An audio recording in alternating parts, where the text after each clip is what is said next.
Okay, today we're going to kind of pick up where we left off. If you, I'm going to be a little bit away from the computer. So if you've got any questions, don't be shy, just speak up and ask away. Don't forget to unmute. But if you remember last time, I gave you that kind of apocryphal example with the unfortunate calculus problem I gave that gave Galois group of S5 for them to have to solve.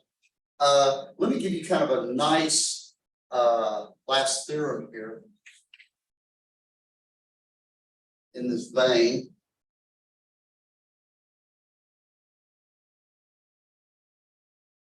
This is kind of a specialty theorem, but it's interesting nonetheless. But P, the positive prime,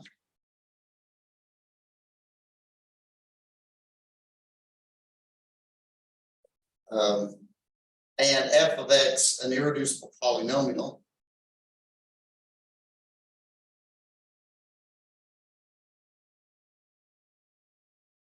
Irreducible of degree 3 or degree b.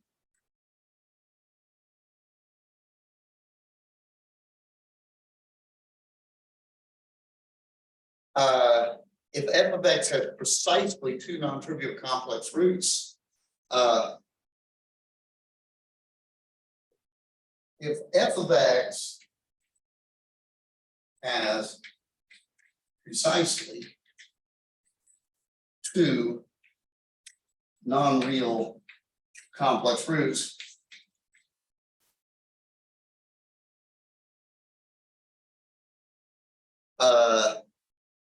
then the Galois group of F is actually SP.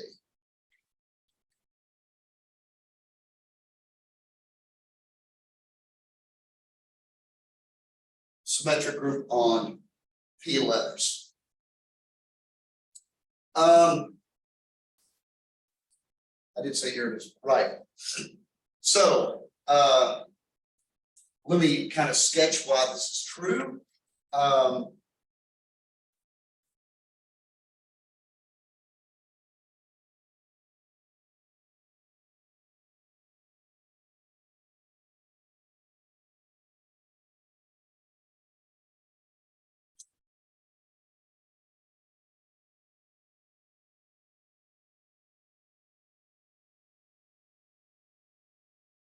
Galois group is a transitive subgroup of SP. It must contain an element of order P. And in SP,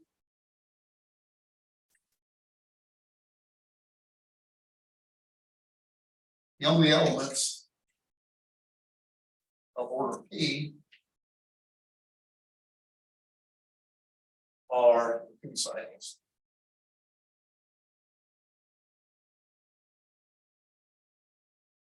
So the Galois group must contain a P cycle.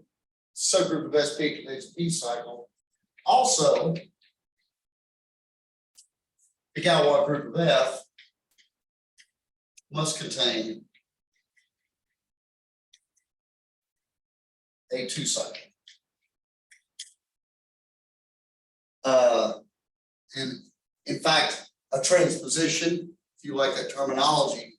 And the reason is this polynomial has exactly two non-real roots, and complex conjugation will flip those two non-real roots. And since all the other roots are real, it leaves them alone because it's complex conjugation. So in particular, you have a P cycle and you have a transposition. And if you have a P cycle and transposition, then you've got all of SP.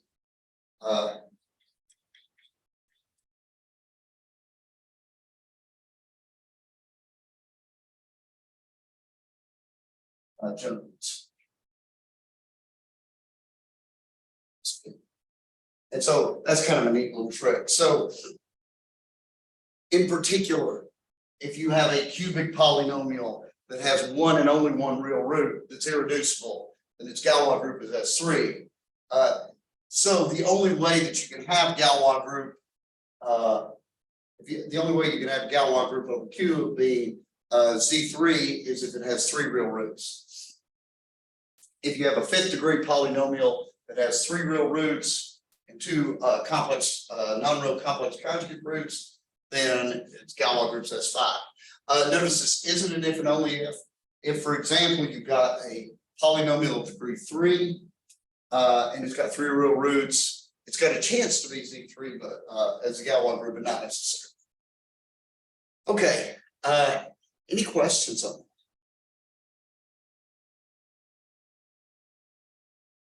Okay, let me give you one more. I did promise you this one. This is the one I said always works, but you should never do it. And hopefully when I describe this, it might become clear.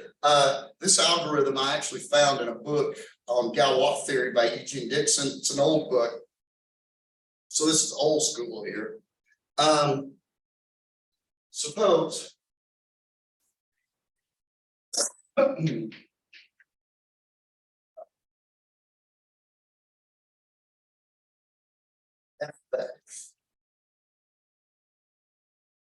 and qx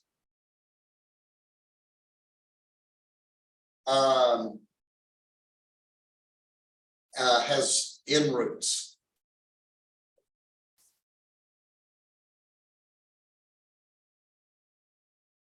V1, C2, Vn, in some splitting field.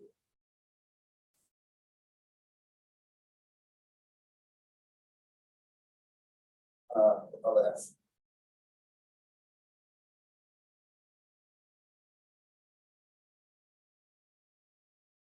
Now,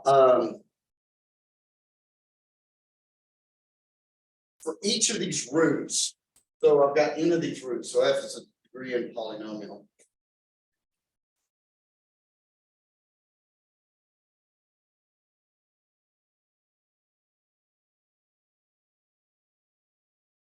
For each root, we define a corresponding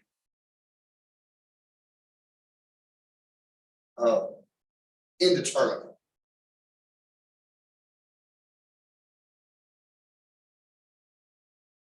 Polynomial variable. So I count, I've got n roots. Okay, I'm going to have n variables.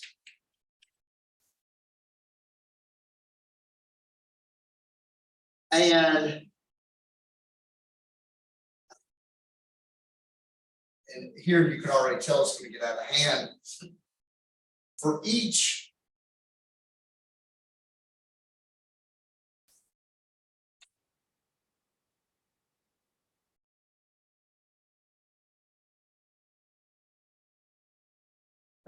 sigma in Sn, so take every element of Sn, all n factorial of them, and define this.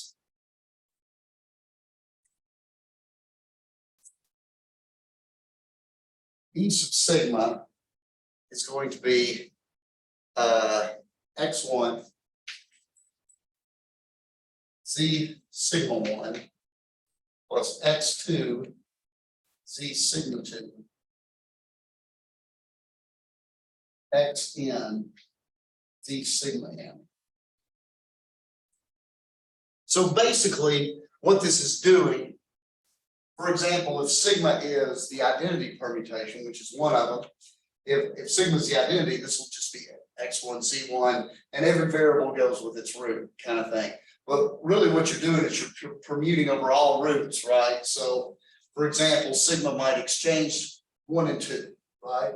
If sigma exchange 1 and 2, then this will be x1 z2, x2 z1, and all the way up to xn zn. The rest of them will be paired with their roots like that. And you go through all n factorial of these things and let g of x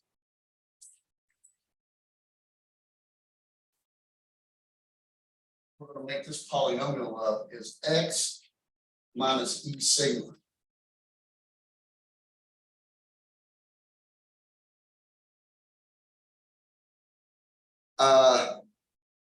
Okay, so this is yucky, right? In the following sense. Yucky number one is this polynomial here. This polynomial right here is of degree n factorial, right? So not so bad if n is 2, right? If you've got a degree 2 polynomial in the first place, it's polynomial of degree 2. But even if the polynomial is degree 3, this is already degree 6. This is degree 4. This is degree 24, and so forth. So it gets big really fast. Now each coefficient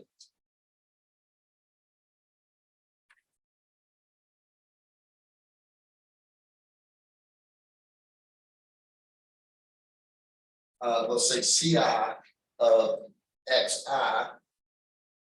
So you go through and figure out these coefficients here. Each coefficient of CI of XI is symmetric in Z1 up to Zn.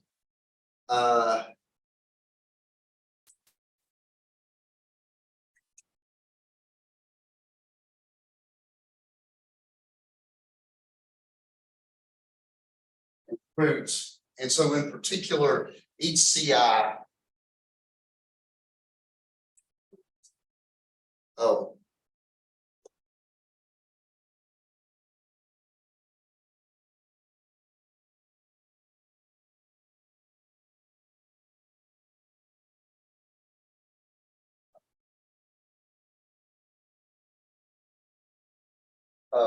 with rational coefficients.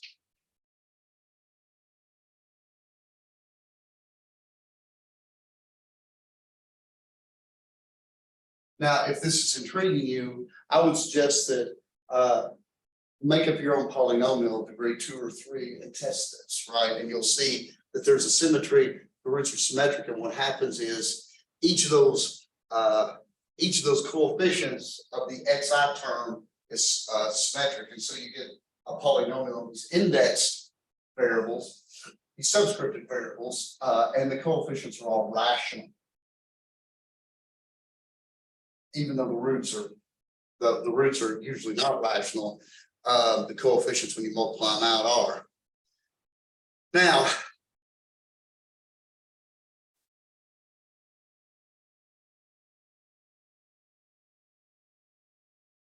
so here's actually step number 2.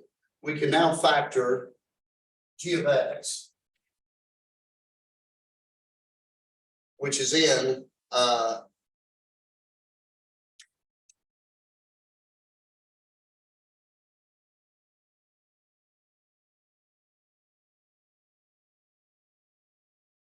so now, of course, g is a polynomial with variable x, but the coefficients of g are rational functions, or not rational functions, are polynomials with rational coefficients in these n variables.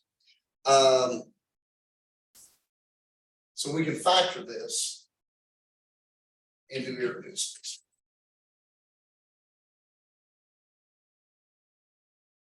Now, at the end of the day, this is kind of an icky step 2, because even factoring polynomials in one variable over Q is not always an easy task to do, but we can factor this polynomials in X and polynomials with rational coefficients. We can factor that down into irreducibles. Okay, it does have an irreducible factorization. We can bring it down to that. So let G0 the irreducible factor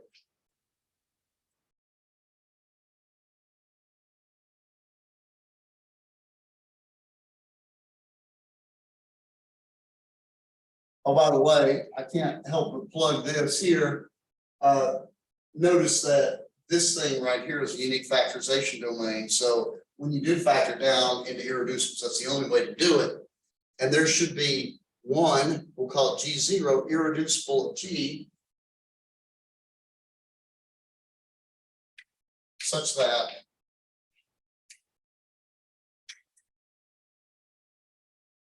E sub I And what I mean by that is the identity permutation.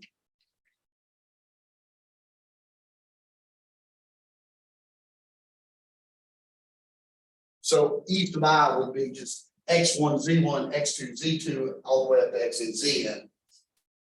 Such that e to the I, e sub I is a root.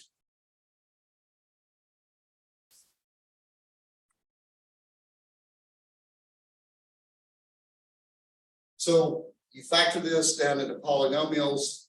One of these factors has ei as a root. Isolate this. So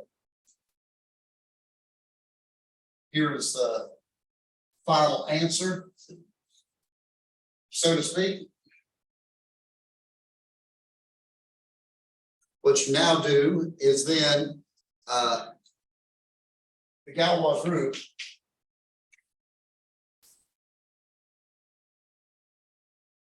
of f, our original polynomial, over q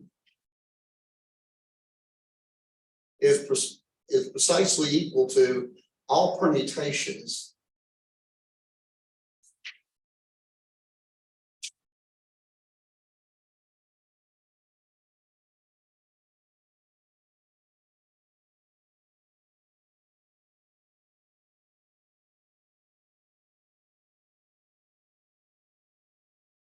of x1, xn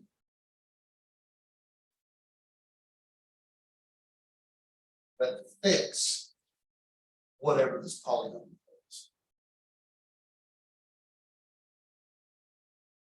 So in other words, just find all the permutations in Sn that fix G0. So it's all permutations of 1 to n. So that permute these variables here that fix that G0, and you will have your said Galois. This always works, but as you can, there's a couple of big steps in here. Number one, the polynomial in general that you build is huge. Number two, you've got to factor this over this ring here, right? But if you can do this, if you have the patience to do this, then all you have to do is go through all the permutations in Sn, permute these, the ones that fix G0, that'll be your Galois.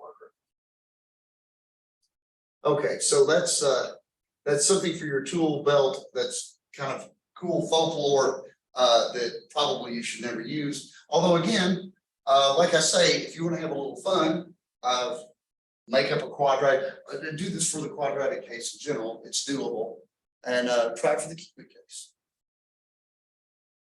In fact, if you want to try kind of a fun one, I think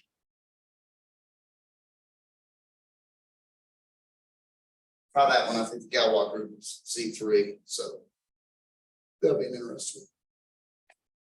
Okay, any questions so far? All right, so there's a couple more things that we need to cover in sort of our field theory stuff. This is more stuff. I want to look at finite fields, which might be near and dear to the hearts of a number of you out there. And we're going to talk also about cyclotomic and cyclic extensions, and do some stuff that leads into things like class field theory and so forth. But we won't go that deep into the rabbit hole.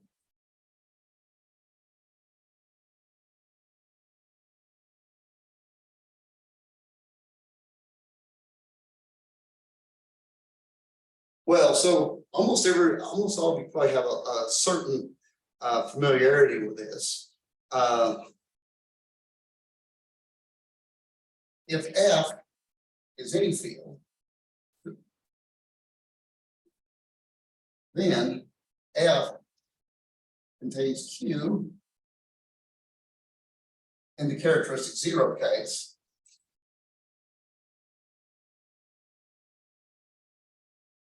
And or F contains CP and the characteristic P case. And almost all of you have played probably with finite fields CP, right? This is kind of an exercise that comes up in a lot of beginning algebra classes or number theory class.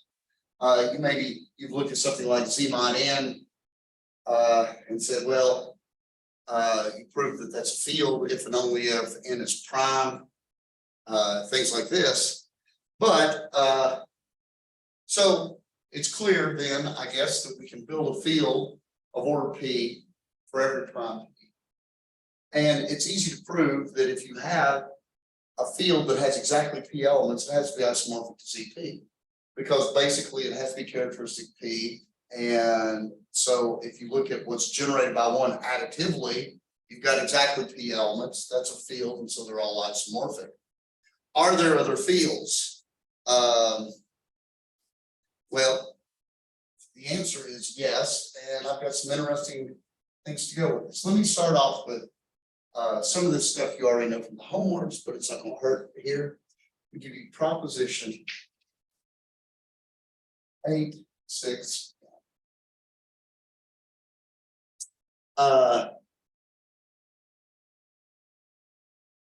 If F is a finite field,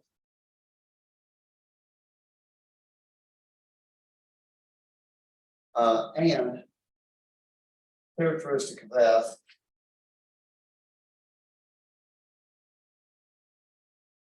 is some prime greater than 0, then the number of elements in F is P to the n for some n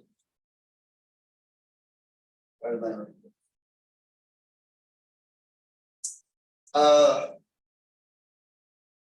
Can anybody explain why? I mean, why can't I have a field of 6 elements, for example, or a field of 14 elements?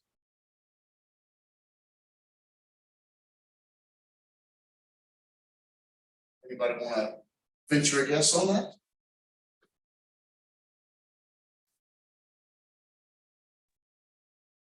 It's because F is a vector space over ZP, right?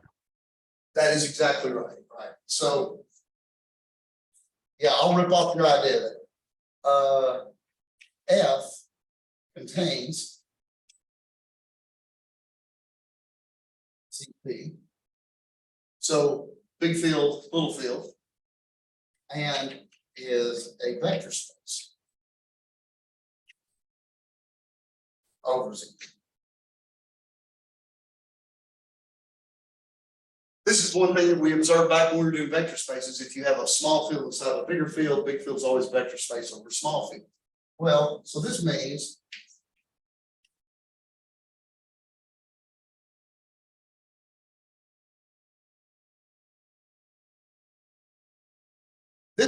that F is a direct sum of some number of copies of ZP, because guess what? We're talking about fields. Everything is a pre-module, right? And so ZP is a field. Now, look at this index set. Well, this index set can't be infinite, because if the index set was infinite, that would mean it has an infinite basis, and certainly that would mean that F can't be finite, right? So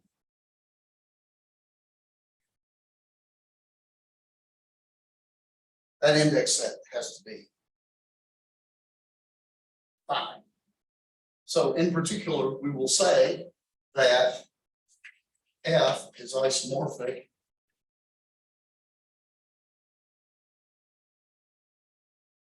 and now all we got to do is count, right?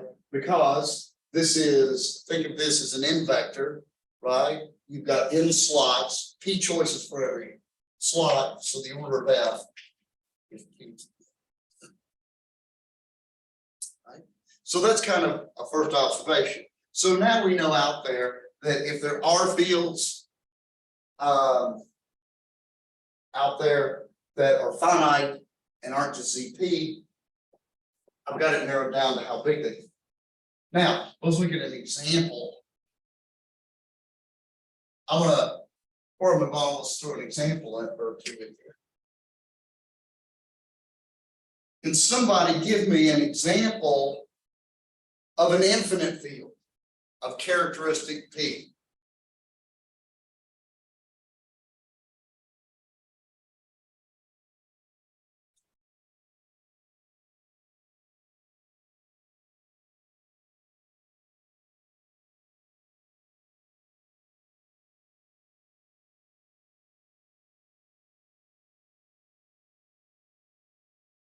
Here's a way to always make a bigger field for a smaller field.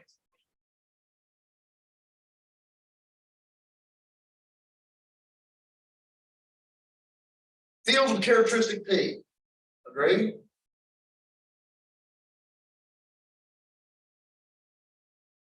Now look at rational functions over at the variable x. Infinite field for sure, because it contains at least all the polynomials, and it's still characteristic P. Rational functions, so it's a field here. There's an infinite field characteristic P. Easy enough. And of course, I can add more variables. I can add an uncountable number of variables, etc., etc. How about this one? Somebody give me a field of order 8.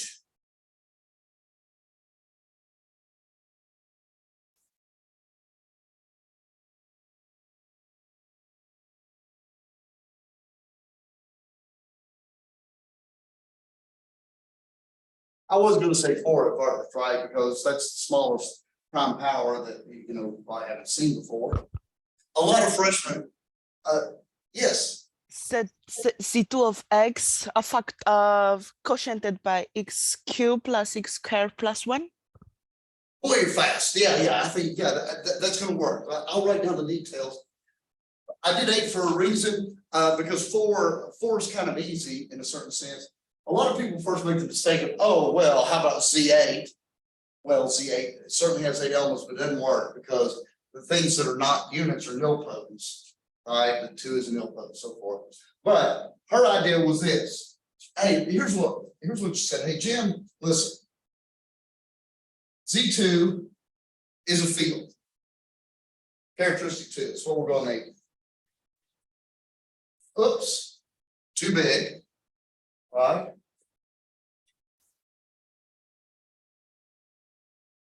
So she actually gave me a specific polynomial. Well, what you want to do is you want to make this a degree 3 extension. So what we need here is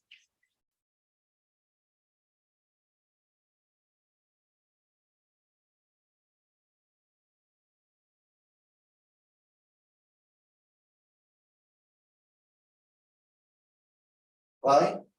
And then what we'll have is this is the isomorphic to Z2 alpha, where alpha is root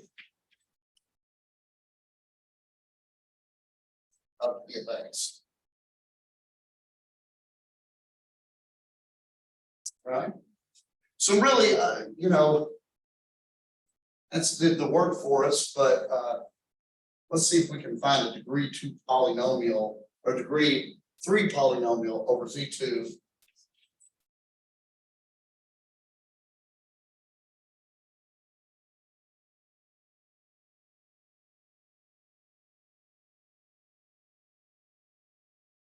Ooh, Z2 is easy because I've only got zeros and ones.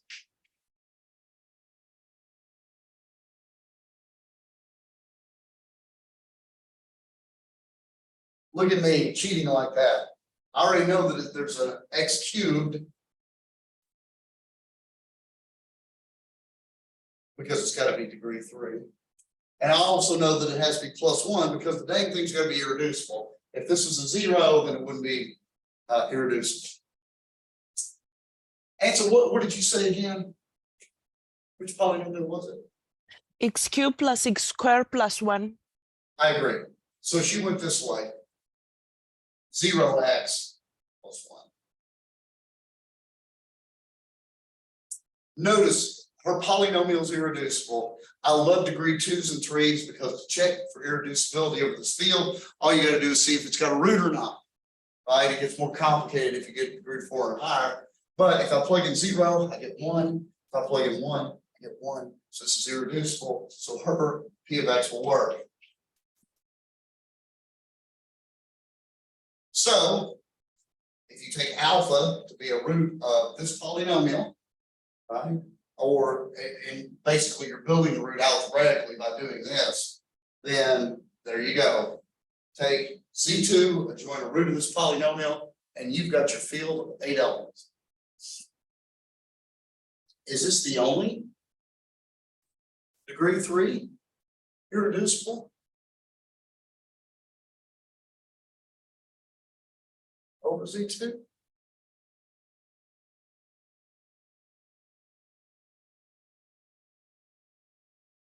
There's none.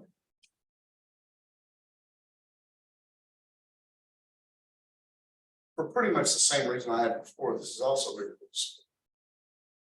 Right. It's called this QX. By the way, there are only 4 degree 3 polynomials over Z2 that end with the constant term 1. Here's 2 of them. The other ones are, both of these here are active. So x cubed plus x squared plus x plus 1. And the other one is both of these are missing. And in both cases, they have 1 as a root. So these are the only 2 degree 3 irreducible polynomials in C2. What beta?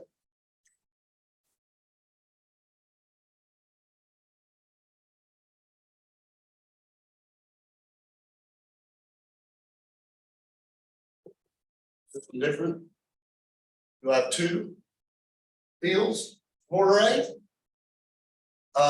Would it be different if I took, notice this thing has 3 irreducible or 3 roots, right? So potentially, let's see, I've got 3 roots of P of X. I put in some splitting field. I've got 3 roots of Q of X.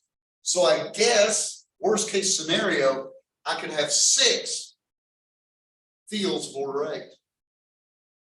Just from this construction. Do I? Maybe that's not so clear. Let me ask you another question that I think is not so clear at this point. Let me give you a random prime. 11. Is there or is there not an irreducible polynomial of degree 46 over the field of 11 elements, over Z11? Can I or can I not find an irreducible polynomial of degree 46? Anybody want to raise their hand if they know that this is obvious? I don't think this is obvious the way I stated it. Would you all agree with me? Okay. I don't think it's obvious. There are 2 things that are not obvious. Number 1, how many, even for this example, how many fields of order P cubed are there? How many fields of order 8? Looks like there could be as many as 6. It's also not obvious that I happen to find in this example an irreducible polynomial of degree 3 over Z2.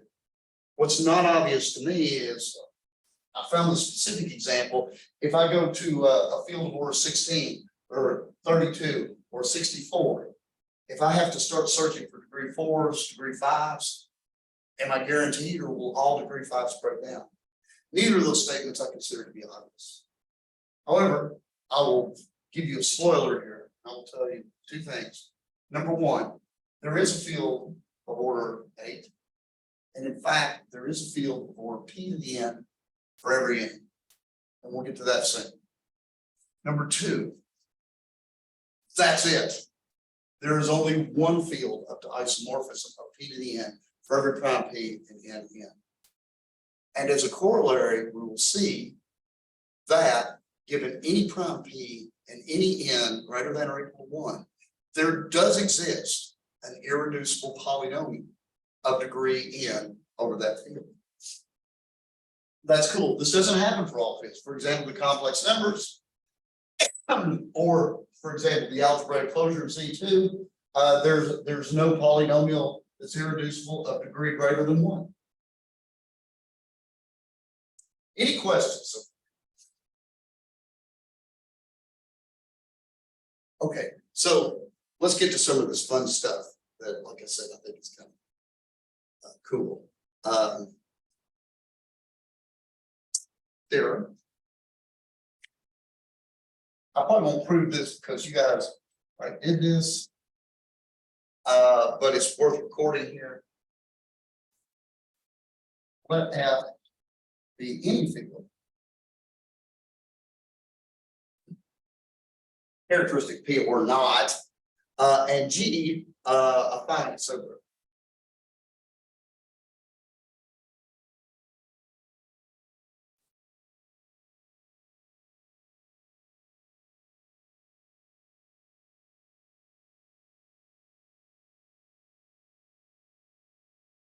Let G be a finite subgroup with a multiplicative group of F. Then G is cyclic. This is a super groovy cool theorem, right? And you guys proved that basically using invariant factor decomposition. If you struggle with that and you want me to prove it, just come give me a holler. I'm happy to go over it with you. In particular,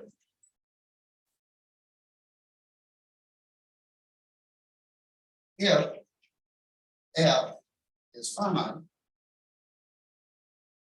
then the order of F equals P to the N, and G is cyclic of order dividing.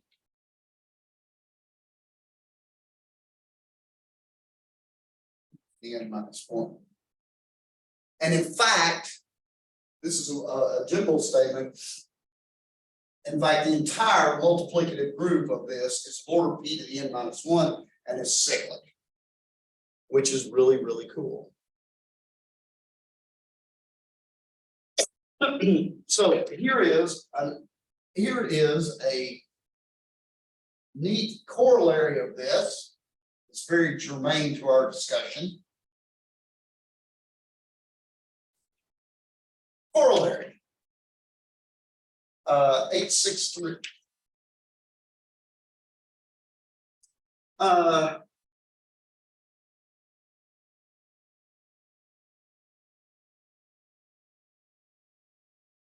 Let F be finite field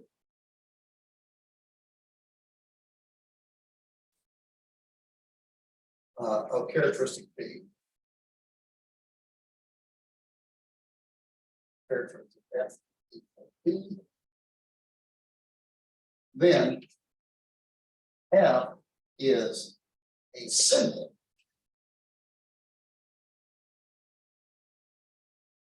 extension of ZP. Okay, you may back when we did separability, we took some pains to talk about, in fact, we went through the primitive element theorem and separability was important and so forth. Why is this a simple extension? And the proof follows from what we did before. Let U be the generator.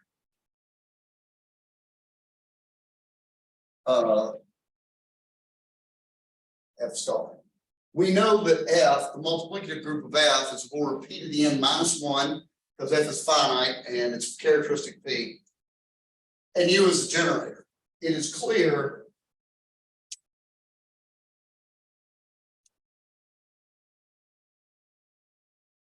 because notice F contains U and F contains ZP because it's characteristic P. So F contains this, but this side contains the multiplicative generator. So once you've got U, you've got everything in F except for 0, which was already there in the first place. So these two are equal, and there's your simple extension. All you got to do is take ZP and a stapler, and you got F.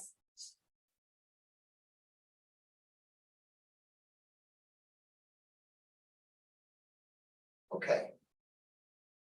Any questions? All right.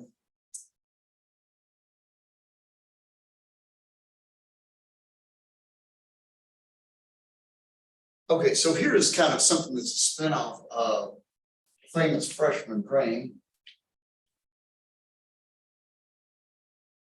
This is called the Frobenius. I'll make a note of that later. If F is a field of characteristic P,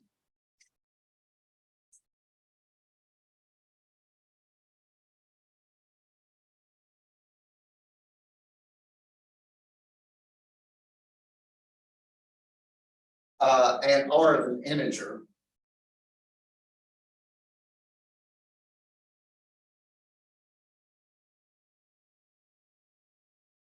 Then I'm going to call this E sub R.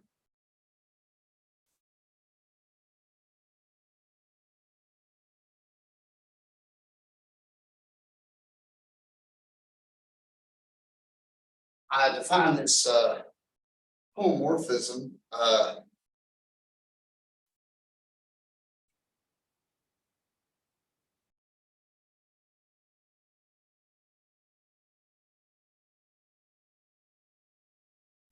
so the R is how many powers of P that I take the power of X to. This is a ZP monomorphism of fields.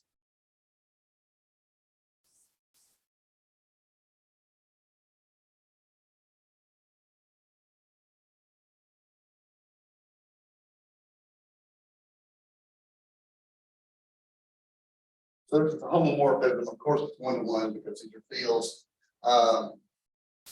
And if F is finite, it is an automorphism.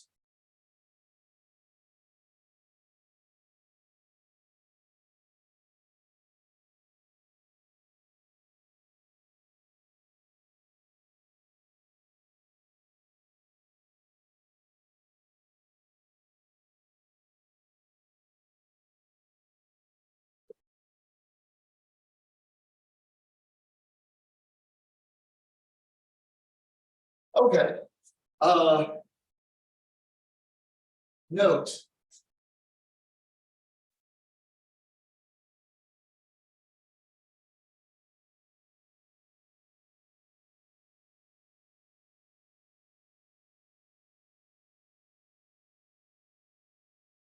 This particular case, this it's one, it's called for beings.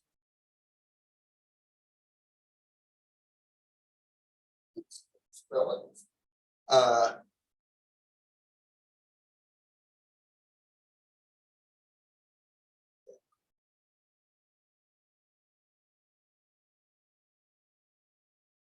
And we'll see later that this is actually kind of a generator of Galois. Let me sketch why this is true. Some of you may have seen this before. Proof. I'm going to do this by induction.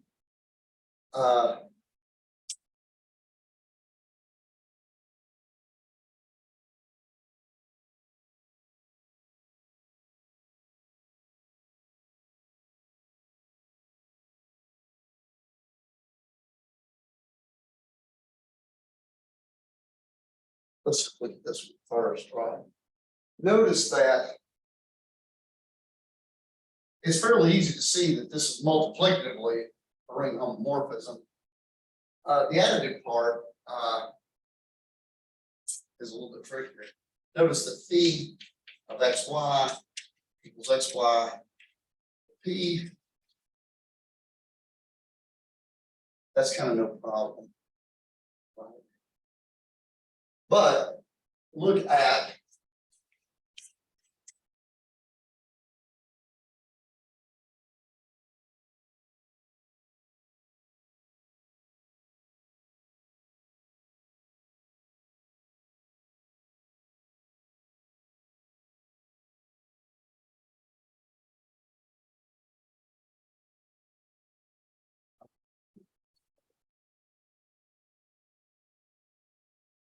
so if you look at this right here, do the binomial expansion, I'm gonna have to recall a fact for you that actually is not too difficult to show. PK is divisible by P if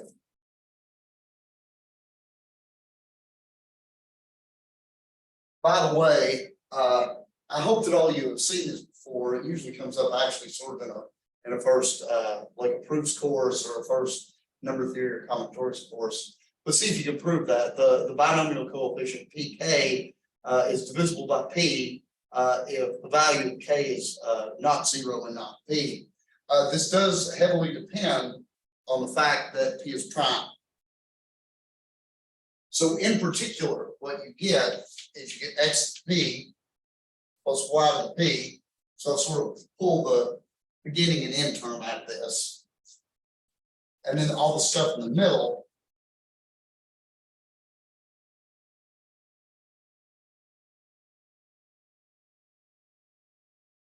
And of course, every one of these coefficients, if you believe my little statement here, is divisible by P. So these all vanish. And so this is x to P plus y to P, which is P of x.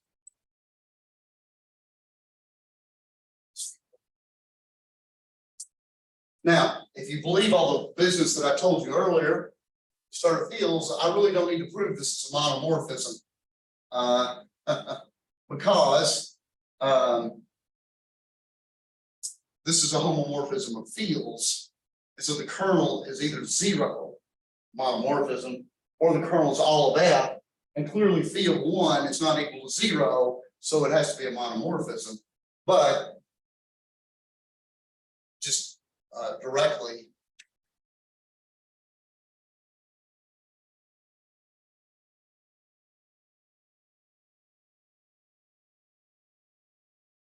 since we're living in the field, x to p equals 0 implies x equals 0, so we're done. Let me also point out that since the order of f is p to the n, because it's a finite field, and b from f to f is 1 to 1, it is also onto. So that takes care. Let me not say this because let's say if, because this is a monomorphism of fields, even if f is infinite. And in the case that f is a finite field, then in that case, phi from f to f is 1 to 1. And since it's a finite, since it's a 1 to 1 map, two finite sets of the same cardinality, it also has to be onto. So that proves that the Frobenius has all the properties that I claim. Now induct on R, and it's actually fairly easy. Okay, any questions? Okay, we just have a couple minutes left, so I'm going to drop this bomb on you. It's like a gap band, and this is going to be kind of a fun finish for the day. Theorem.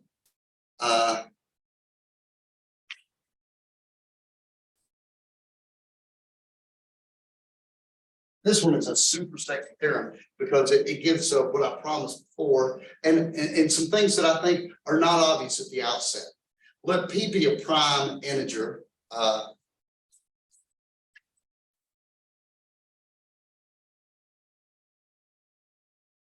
And n greater than or equal to 1,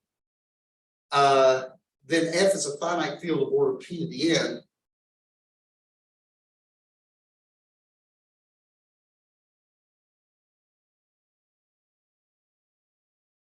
Order p to the n, if and only if f is the splitting field.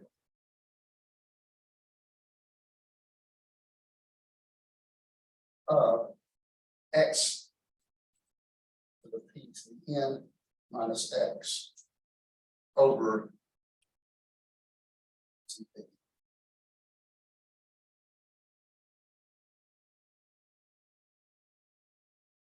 Now, what this tells, if you believe this theorem, this tells you a lot. Number one, this polynomial always exists, right? So the splitting field of this will have, and let me the one thing I worry about when I talk about splitting fields is separability, right? How many roots does this polynomial have? Just write out how many, forget distinctness, how many roots does polynomial p to the p to the n power have?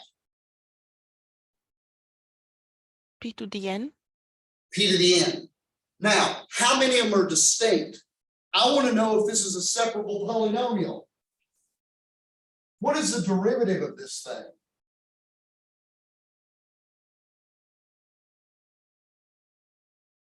What's the derivative of that?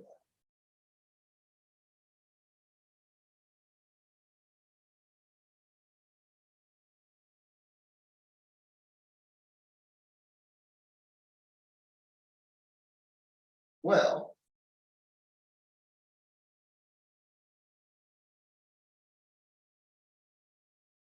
What is characteristic P? Notice f of x and its derivative are relatively prime. Their GCD is 1. This polynomial is separable, so it has p to the n distinct roots. We will show next time that those roots actually form a field. And so now we have existence of a field of order p to the n for every prime, every n. And splitting fields are unique up to isomorphism. And so that means there should be only one of them for every p. So that's a big hill that we've overcome today. Any questions? Any questions out there? All right, you all have just a fabulous day. I will, I'm here doing some work and whatnot, but if you're in trouble, email, text if you're desperate, and otherwise, I will see you on Wednesday.